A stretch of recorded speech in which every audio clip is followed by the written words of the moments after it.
بسم الله الرحمن الرحيم ولقد يسرنا القرآن للذكر فهل من مدكر بسم الله الرحمن الرحيم نحمده ونصلي على رسوله الكريم أما بعد رب يسر ولا تعسر وتمم بالخير وبك نستعين يا فتاح۔ معزز ناظرین و سامعین، السلام علیکم ورحمۃ اللہ وبرکاتہ۔ گزشتہ لیکچرز میں ہم نے جملہ فعلیہ اور خاص طور پر فعل ماضی کے حوالے سے مختلف قواعد پڑھے ہیں، اور آج ہم انشاءاللہ جملہ فعلیہ کا یہ جو حصہ ہے یعنی فعل ماضی کا، اس کو ہم مکمل کرنے جا رہے ہیں۔ آج جو چیز ہم کور کریں گے وہ ہے فعل ماضی سے مجہول بنانا۔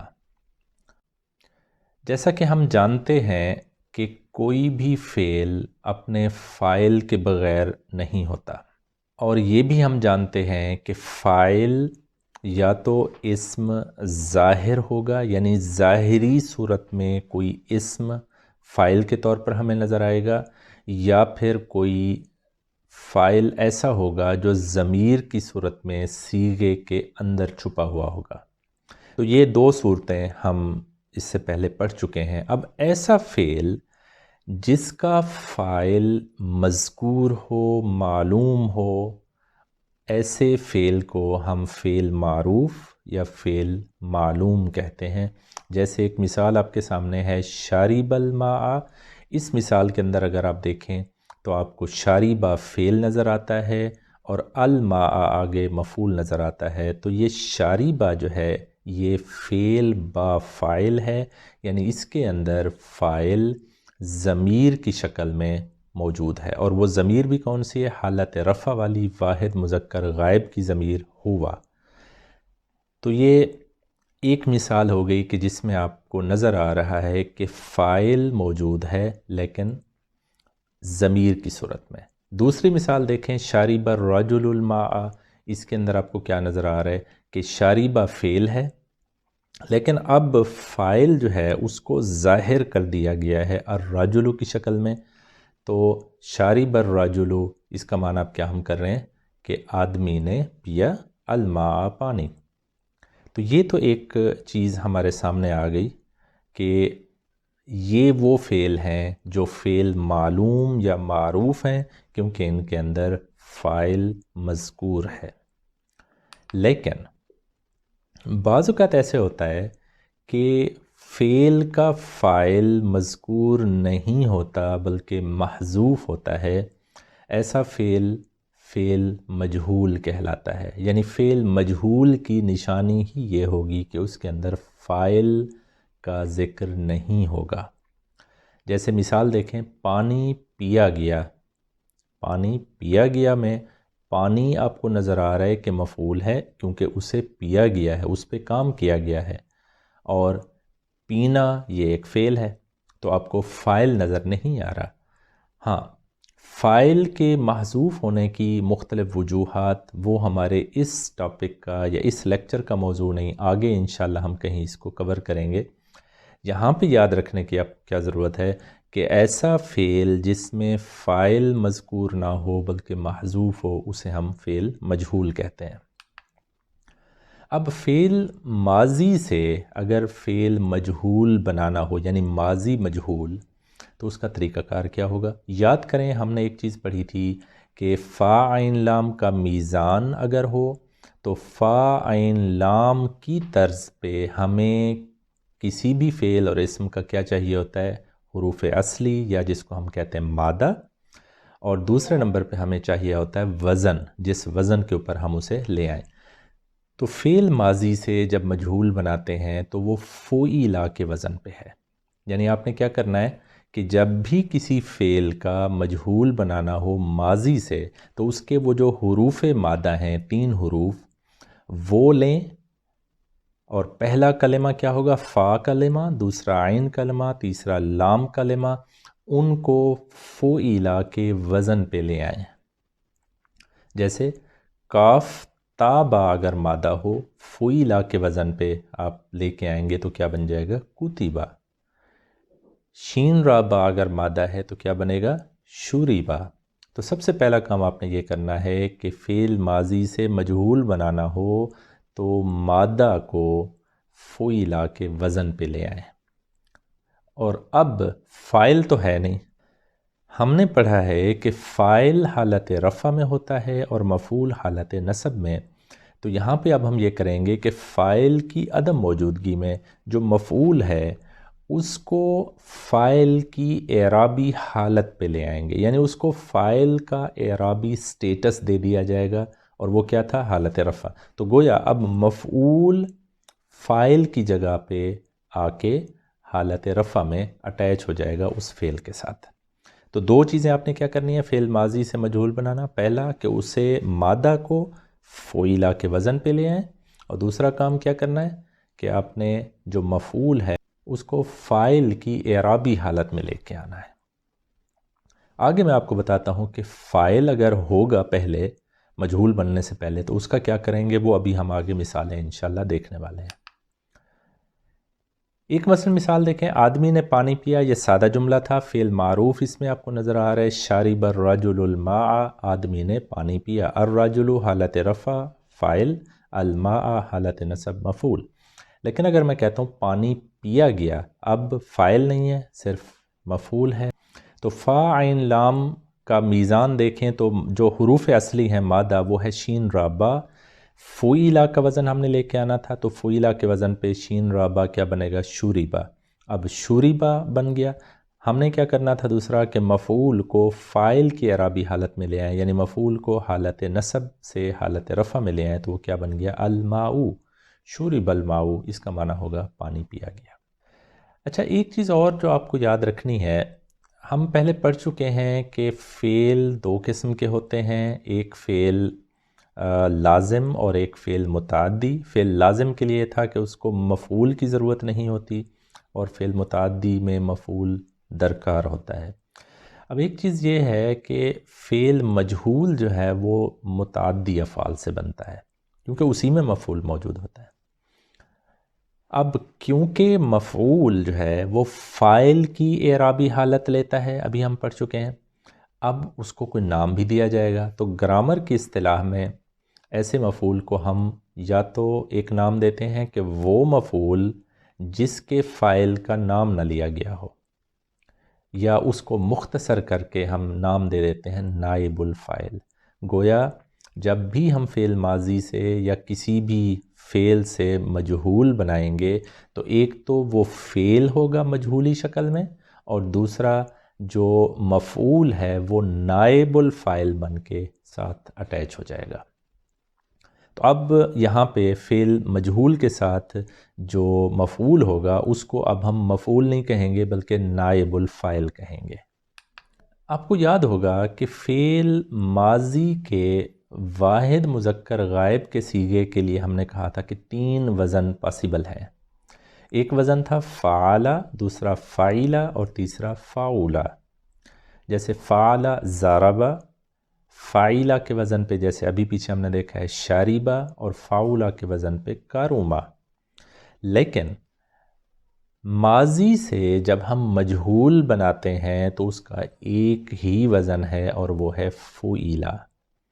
تو اب فعیلا کی اگر گردان بنائیں تو یاد ہوگا ہم نے پڑھا تھا کہ فعلا، فعیلا اور فعولا کی گردانوں میں فا اور عین کلمہ اپنی جگہ پر برقرار رہتا ہے پوری گردان میں، ان کے اندر کوئی تبدیلی نہیں آتی، صرف لام کلمہ کی حرکت گردان میں بدلتی ہے اور کچھ اضافی حروف آتے ہیں۔ تو اسی پیٹرن پہ دیکھیں، فعیلا، فعیلا، فعیلو، فعیلت، فعیلتا، فعلنا، فعلتا، فعلتما، فعلتم، فعلتی، فعلتما، فعلتنا، فعلتو، فعلنا، وہی پیٹرن، کوئی نئی چیز آپ کو نظر نہیں آ رہی۔ اب اگر میں آپ کو کہوں کہ آپ کے پاس فا عین لام کی بجائے جو حروف اصلی ہیں وہ ہیں نون صاد را، تو ماضی کا صیغہ کیا بنا تھا؟ ناصرہ۔ یہاں سے اگر آپ نے مجہول بنانا ہو تو ناصرہ کو آپ فعیلا کے وزن پہ لے آئیں تو کیا بنے گا؟ نوسیرہ۔ پھر نصرہ کی گردان اسی طریقے سے نصرہ، نصرا، نصرو، نصرت، نصرتا، نصرنا، نصرتا، نصرتما، نصرتم، نصرتی، نصرتما، نصرتنا، نصرتو، نصرنا۔ وہی طریقہ کار، کوئی نئی چیز آپ کو نظر نہیں آ رہی۔ اگر میں آپ کو کہوں کہ آپ کا جو حروف اصلی ہے، جو مادہ ہے، وہ ہے خا، لام، قاف، اب آپ اس کو پہلے دیکھیں، ماضی کا جو صیغہ تھا وہ تھا خالہ کا، یہاں سے آپ مجہول بنائیں تو پہلے فعیلہ کے وزن پہ لائیں تو خلیقہ، پھر خلیقہ کی گردان بنا لیں، خلیقہ، خلیقہ، خلیقو، خلیقت، خلیقتا، خلقنا، خلقتا، خلقتما، خلقتم، خلقتی، خلقتما، خلقتن، خلقتو، خلقنا۔ تو یہ آپ کو سیم پیٹرن نظر آ رہا ہے، یہاں سے آپ فعل ماضی مجہول کی گردان بنا سکتے ہیں۔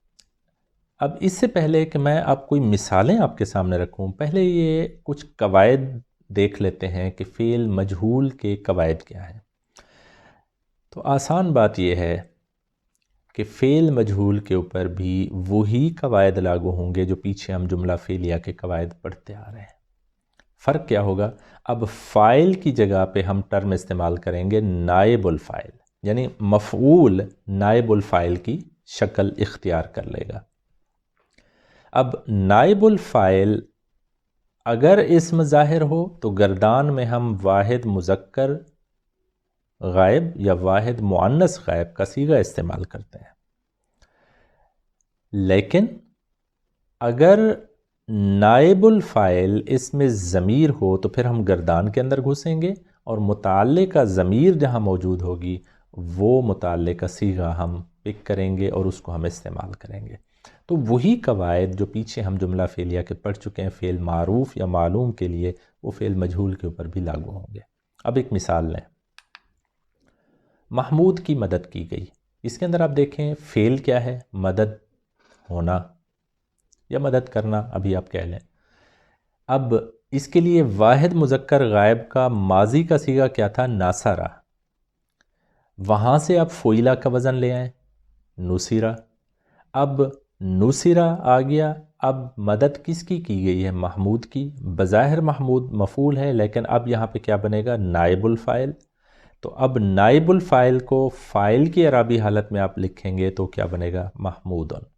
نصرہ محمودن کا معنی کیا ہوگا؟ اب محمود کی مدد کی گئی۔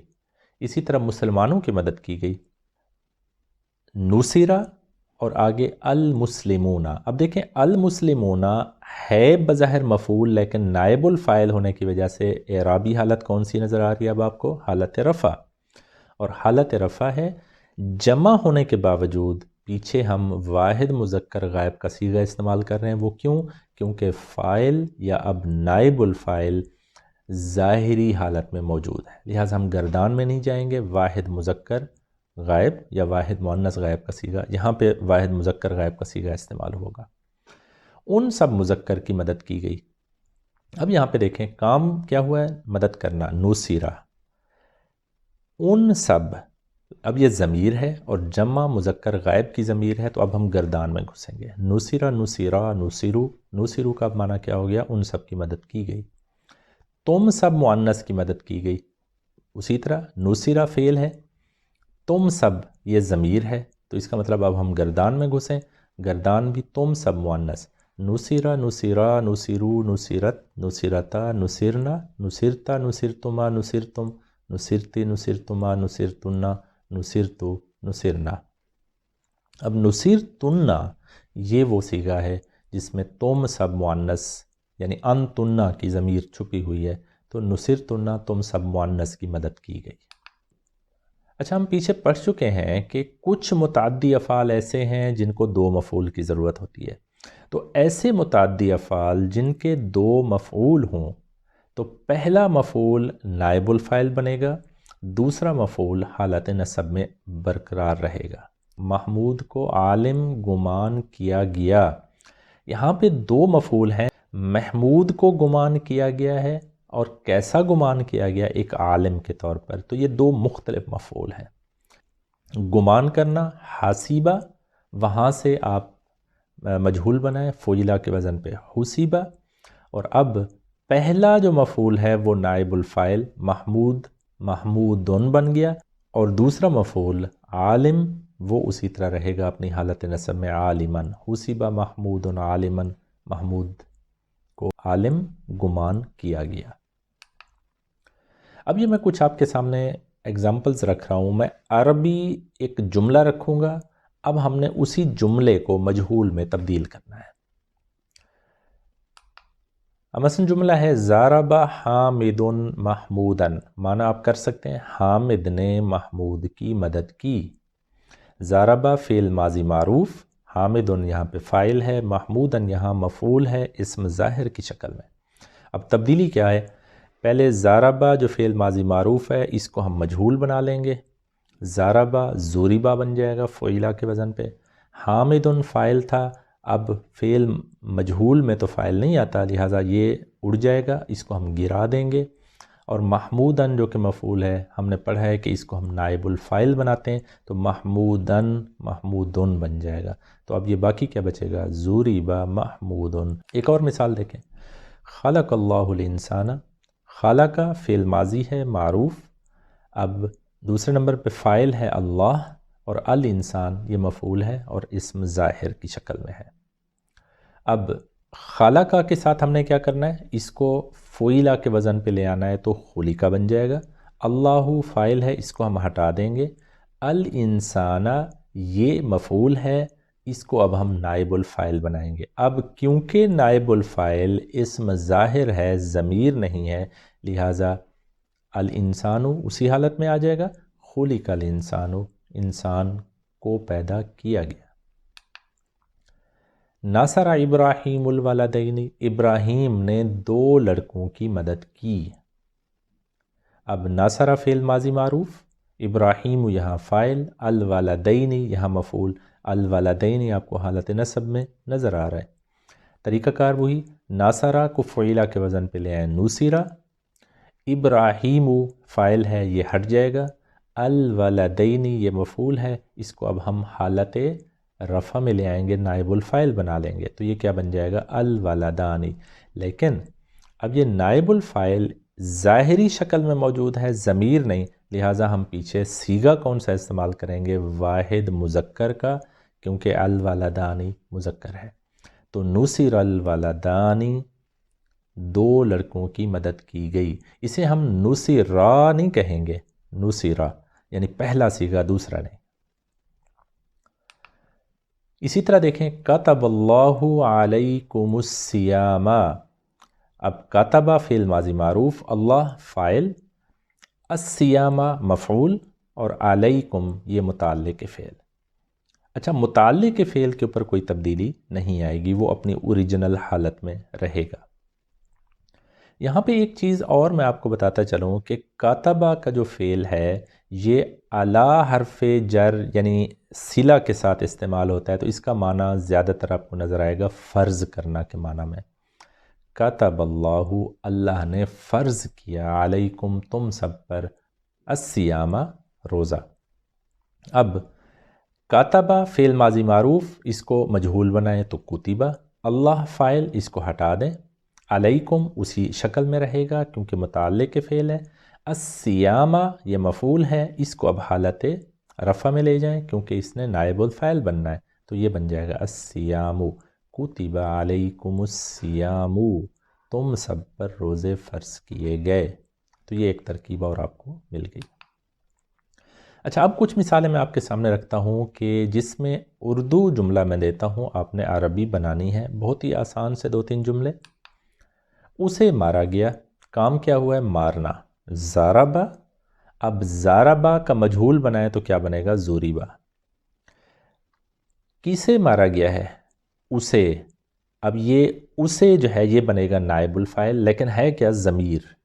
اب یہ ضمیر کون سی ہے؟ واحد مذکر غائب کی، تو اب ہم کیا کریں گے؟ ضربہ کو گردان میں دیکھیں گے، واحد مذکر غائب کی ضمیر کہاں ہے؟ وہ ہے ہی پہلا صیغہ، لہٰذا ضربہ، اس کا معنی ہوگا اسے مارا گیا۔ ان دونوں کو بلایا گیا، اب کام کیا ہوا ہے؟ بلانا، طالبہ، اس کا مجہول بنائے طولیبہ، اب یہ طولیبہ بن گیا، لیکن بلایا کس کو گیا ہے؟ ان دونوں کو، ان دو، یہ آپ کا کیا ہے؟ ضمیر ہے، یعنی وہ دو، تو مثنیٰ۔ اب ہم کیا کریں گے؟ گردان میں گھسیں گے، طولی با کی گردان بنائیں مثنیٰ مذکر غائب کے لیے، تو کیا بنے گا؟ طولی با دوسرا صیغہ۔ اب طولی با کا معنی کیا ہوگا؟ ان دونوں کو بلایا گیا۔ تو یہ تھا ہمارا آج کا سبق۔ آپ مزید پریکٹس کریں، انشاءاللہ آپ سے ملاقات ہوگی اگلے لیکچر میں، جس میں ہم انشاءاللہ فعل مضارع کا آغاز کریں گے۔ سبحان ربک رب العزت عما یصفون وسلام علی المرسلین والحمد للہ رب العالمین۔ السلام علیکم ورحمۃ اللہ وبرکاتہ۔